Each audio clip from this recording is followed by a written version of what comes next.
Bonjour. Alors, comme toujours, j'attends quelques petites secondes pour être sûre que tout se lance bien pour ce live du jour.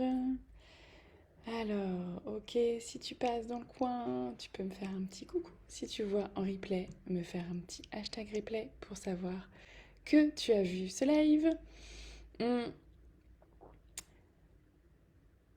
Peut-être que je me présente, non? Je sais pas. Je sais plus. Me présente pas. Et d'ailleurs, c'est marrant parce que j'ai un live à 14 heures avec Sandra, Sandra Ruiz Gonzalez, que j'ai interviewé en live lundi. Et donc, je fais un live sur le groupe du Sommet de la Résilience.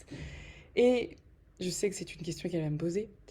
Et je ne sais pas comment je me présente en fait, parce que coach parental, je trouve que finalement, c'est assez. Ça fait partie. En fait, coach parental, ça fait partie de mes casquettes, mais ce n'est pas la seule.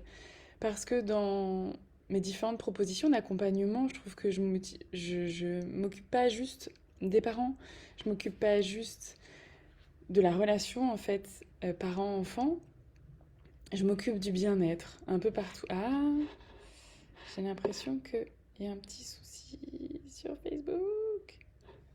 Alors, qu'est-ce qui se passe? Mhm. Qu'est-ce qui se passe ici? Alors, je vais juste relancer sur Facebook parce que j'ai l'impression que ça ne marche pas. Alors, comment je peux voir ça? Mhm. Petit souci technique. Non, c'est bon. Bon, on verra bien. Je ne sais pas si ça marche bien sur Facebook, mais c'est pas grave, on fera avec. Je vais lancer une bonne énergie pour que ça passe. Donc, ah, ça m'a perturbée. Donc oui, coach parental, c'est pas la seule chose que je fais. En fait, j'ai une cliente qui m'avait mis ça et je trouvais ça chouette parce que j'accompagne dans la parentalité, j'accompagne dans le bien-être, j'accompagne dans la confiance en soi, j'accompagne dans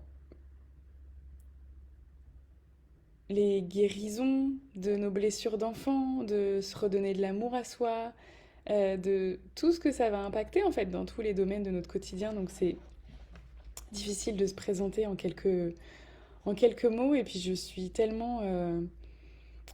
j'essaye tellement d'être contre les étiquettes et de faire en sorte qu'on puisse se libérer et d'être vraiment qui on a envie d'être, que du coup me mettre dans une case moi-même, j'ai du mal. Voilà, donc je suis Julie Mathieu et c'est tout. Et voilà. Et donc si tu ne me connais pas encore, ben, j'accompagne les mamans à se sentir mieux dans leur rôle de maman, à créer de belles relations avec leurs enfants, à savoir répondre à leurs besoins, à leurs attentes, tout en prenant soin d'elles-mêmes en fait. Donc c'est vraiment sur à la fois être bien soi, être bien dans la relation, être bien avec les autres. Et ce que je disais ce matin avec une de mes clientes en coaching, c'est à la fois être présent à soi et présent aux autres. Et je pense que c'est vraiment ça qui peut manquer dans nos vies à l'heure actuelle. C'est pas juste moi, c'est pas juste l'autre, c'est comment on est en lien avec soi, ses propres besoins, ses propres valeurs et qu'on intègre l'autre là-dedans. Voilà, et donc aujourd'hui, en fait, j'avais envie de rebondir sur le fait que ces derniers jours, j'étais très très très fatiguée. Et voilà, après l'événement au cœur des mamans, pour lequel j'ai mis beaucoup beaucoup de cœur, d'amour et d'énergie, j'ai eu vraiment un contre-coup de fatigue, voilà, est-ce que ça a apporté ou pas? Parce qu'en plus, euh, il y a certaines personnes qui commentent pas et c'est ok. Et du coup, moi, je ne sais pas toujours si ça a porté ses fruits. Et j'ai pas de contrôle là-dessus parce que moi, je fais ma part, je mets mon cœur dans mes lives, dans mes interventions, dans mes coachings, dans tout ce que je fais. Ça, c'est ma part à moi. Mais comment l'autre le reçoit, qu'est-ce qu'il va en faire, ça m'appartient plus. Et parfois, j'ai pas beaucoup de visibilité sur cette partie-là. Et du coup, ça peut être un peu frustrant pour moi de pas savoir ce que vont donner les graines que j'ai semées. Si elles vont germer ou pas, si ça va aider ou pas. Donc c'est vrai que, voilà, parfois je pense que ça draine un peu mon énergie. Donc j'apprends aussi à me détacher de ça. J'apprends aussi à lâcher cette envie de contrôle sur ça et à faire confiance aux autres aussi. qui feront ce qui est bon pour eux. Voilà. Et donc, par rapport à ça, j'avais envie de dire que, en fait, on a le droit de pas être au top tous les jours. Et t'as le droit de pas être une maman parfaite, en fait. Parce que déjà, c'est impossible d'être parfait. Donc déjà, on va se détendre, hein, on va se baisser un peu la pression. Les mamans parfaites n'existent pas. Et ouais, t'as le droit, en fait. J'ai vraiment envie aujourd'hui de te donner cette permission. Et là, c'est marrant parce que je sens que ça vibre dans mon ventre, en fait, comme quoi c'est vraiment, vraiment très présent aussi pour moi. Cette permission de ne pas être au top tous les jours, d'avoir le droit de temps en temps d'être fatigué, d'avoir le droit de temps en temps d'être en colère, d'être frustré, d'être saoulé, de pas avoir envie. T'as le droit en fait. T'as le droit. T'as le droit certains jours de pas avoir envie d'être avec les autres, d'être avec les enfants, d'être avec ton conjoint ou ta conjointe. T'as le droit de temps en temps de pas avoir envie. T'as le droit de temps en temps d'être juste fatigué et de pas être en lien avec les autres. C'est important de se donner cette permission pour pas tomber dans la culpabilité et pas tomber dans le l'effort de il faut que je fasse, il faut que je fasse, c'est encore important, encore, encore, encore. Et quand on est comme ça, à pas se laisser le droit, à pas accepter de parfois avoir une énergie plus basse, d'être dans le creux de la vague, de d'avoir un moment de moins bien. On a tendance du coup à être en tension, à être dans l'effort, à être dans le tant pis, je m'écoute pas, j'écoute pas le fait que je sois fatiguée et j'y vais quand même, et je fais quand même, et je me fais violence en fait. Et à ce moment-là, je suis violente envers moi. Quand je suis fatiguée, que j'ai pas envie, que je me sens saoulée, que je me sens frustrée, et que je fais quand même pour répondre aux autres, pour répondre aux attentes présumées des autres, parce que finalement, j'en sais rien si c'est vraiment ce qu'ils attendent de moi. Je me fais violence. Je suis violente envers moi quand je fais ça. Et le problème quand on fait ça, c'est que après, il y a un moment où ça va rejaillir sur la relation. Quand tu te forces à faire les choses alors que t'en peux plus, que t'es fatigué, que t'es à bout, il y a un moment où ça rejaillit sur la relation. Donc ça veut pas dire, ok, je fous plus rien, aujourd'hui je suis fatiguée et je lâche tout et je lâche toutes mes responsabilités. Non. Tu restes responsable de ce que tu fais, de ce que tu mets en place. Mais tu es responsable aussi de prendre soin de tes propres besoins et d'accueillir quand tu es dans le creux de la vague, d'accueillir quand tu es fatigué, d'accueillir quand t'as pas envie. Et voir comment, justement, tu peux être présent à toi, dans ces besoins-là, et présent aux autres, et en particulier avec tes enfants, avec ta famille. Comment tu peux faire la part des choses, comment tu peux trouver une situation, une ressource pour que ce soit OK, à la fois par rapport à ton énergie et à la fois par rapport à tes responsabilités, aux besoins de tes enfants, aux liens que vous avez. Pour pas que ça tombe dans quelque chose de lourd pour tout le monde. Et en fait, ce qui se passe, c'est vraiment une question de lourdeur. Quand je me force à faire les choses, c'est lourd pour moi.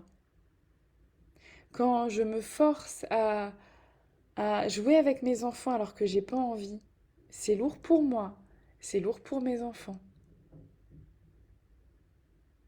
Et tous ces moments de ta vie où tu te forces, où tu te contrains toi-même, et où du coup tu en arrives à subir les relations que tu as avec les autres. Comment tu pourrais faire autrement? Qu'est-ce qui pourrait être possible si tu t'autorisais à t'écouter toi? Comment ça pourrait se passer? Qu'est-ce que ça pourrait donner aussi dans votre relation? D'avoir cet accueil de toi, cette bienveillance envers toi en fait. C'est vraiment ça, c'est comment on peut être bienveillant envers nous-mêmes. Se redonner à nous aussi des permissions, de la tolérance, de la compréhension. Parce que finalement, c'est compliqué d'être tolérant, bienveillant, compréhensif, à l'écoute de nos enfants, quand on n'est jamais à l'écoute de soi, parce que ça crée une distorsion à l'intérieur de nous, ça crée quelque chose qui n'est pas congruent en fait, ça crée quelque chose qui est injuste finalement. C'est injuste. Pourquoi je m'écoute pas et j'écoute les autres? Pourquoi je prends soin des besoins de mes enfants et pas des miens? Pourquoi je prends soin des besoins de ma famille, de mon entourage, de mes amis, de mes collègues de travail, mais pas des miens? C'est injuste. Et en fait, ce qui se passe, c'est que cette injustice, je vais la sentir profondément à l'intérieur de moi. Et je vais ressentir de la colère, de la frustration, de la rancœur.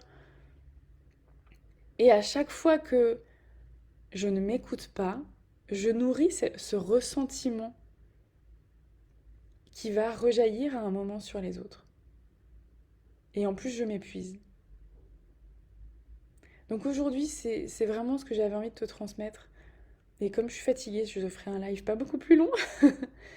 Mais comment tu peux t'autoriser à avoir des failles, t'autoriser à être vulnérable et à savoir que cette vulnérabilité,